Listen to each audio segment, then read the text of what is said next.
Hey guys, welcome to your daily astrological horoscope for Tuesday, March 6th. And yeah, so we still got Moon in Scorpio transiting through. I don't think it's actually going to finish up Scorpio today. We're definitely going to get a little bit of Scorpio tomorrow, and then we're going to shift into Sagittarius. So let's go see and find out what the end of Scorpio, at least for us here, is going to be like. Now, as I said yesterday, for once not throwing shade at Scorpio, we were talking about the highs and lows vibration of Scorpio, right? So definitely wanting to make sure that we don't become obsessive, vindictive, and emotionally roller coaster, essentially. Not falling into the darkest waters and drowning in our own inability to really kind of recover emotionally. Instead, we want to be able to go beyond that, right? We want to be transformative. We want to be a force of change. We want to be determined and realistic. We want to make sure that we can do things in a way that will be better and more conducive, not only for ourselves but for everyone around us, right? And so looking at the Scorpio placement going on here, right, we have the moon coming close contact with Jupiter. So again, as I said yesterday, Jupiter is definitely going to be blessing us very soon here as it goes into retrograde. This is one retrograde I'm actually quite excited for, and not that Mercury retrograde coming up soon at the end of March, though. Not excited for that. However, I do want to take a note here, and you guys can kind of see that essentially there's a bit of a grand fixed cross going on today using the nodes on each side. So as you can see, both Athena and the moon are going to be opposing each other perfectly while they are both squaring the nodes here. So, you know, this could be a bit of an annoyance. This can be really difficult because, for one thing, with Athena squaring the nodes, we've been really trying to figure out what it is that we want to do with our direction of life, right? We're at a road here where we're about to shift into a new astrological year once the sun is done with Pisces, enters Aries, right? We're already beginning to feel that Aryan energy with Mercury and Venus popping into Aries. And yeah, I know I haven't gotten to really explain what it all means yet because I haven't gotten the videos out yet.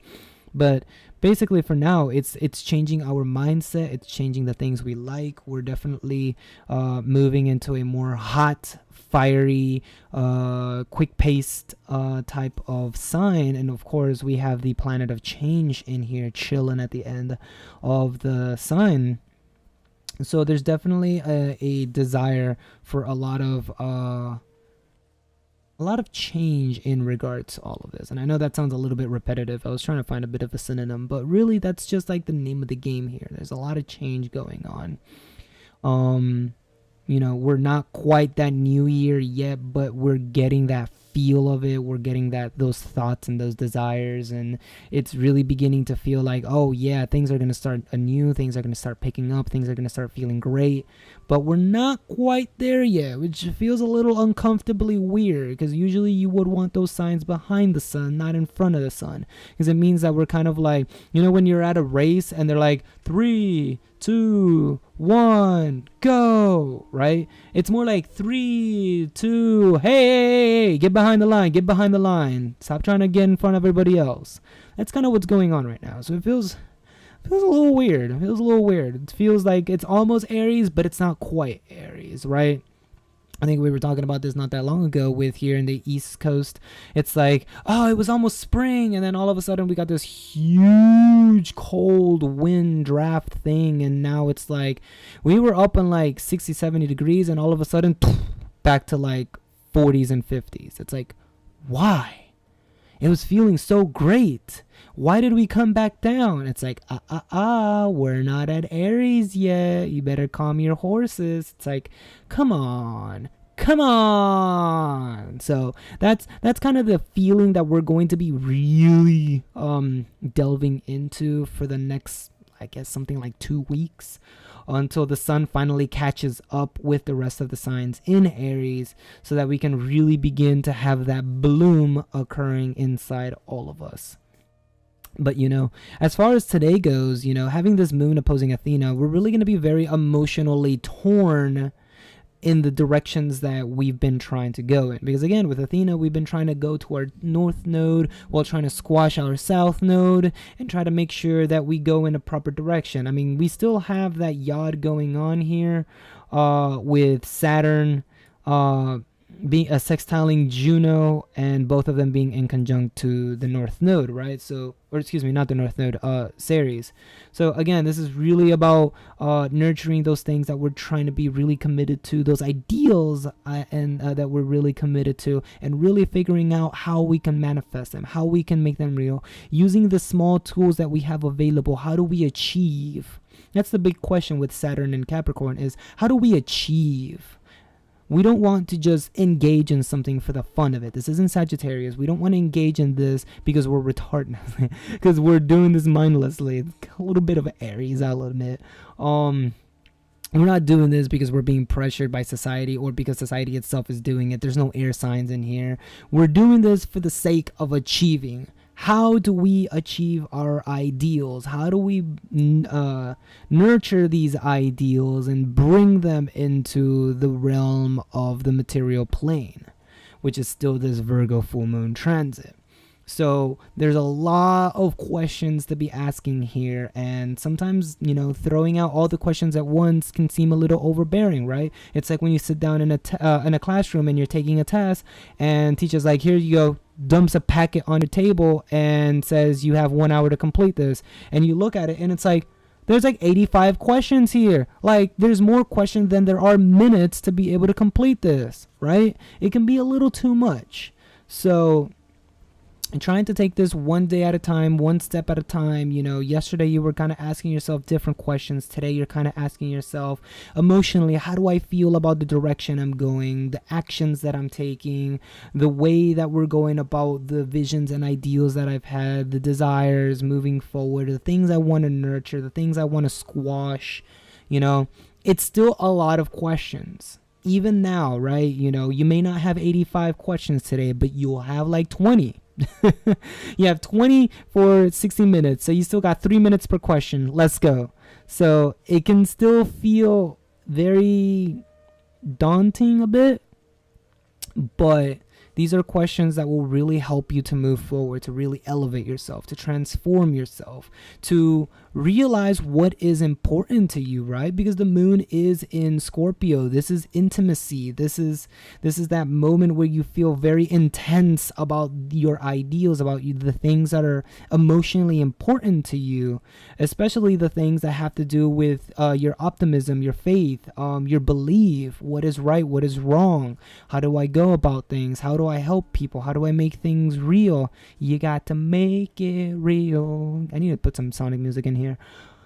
But no, for real, it's like in the sign of Scorpio, it can become a little bit muddy, it can be a little bit watery, it can be a little bit messy. So we're really trying to ask ourselves a lot of these questions so that we know what we're moving forward with. We know what is the target that we're chasing. We know what we can do and what we can't do.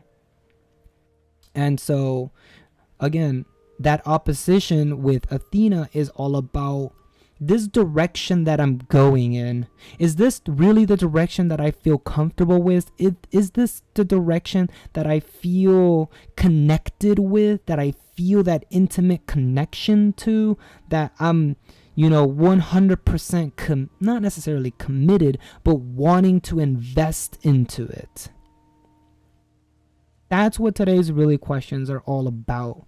We're going a little bit philosophical, but again, second house Sagittarius definitely values that. It values the higher thinking. It values the ideas of going up and beyond. It values those higher level concepts that sometimes we don't necessarily want to ask, but once we have the answer to them, we know how to move forward. That's what's going on today. that's the energy that we got, that we should really kind of be thinking about as our days move forward.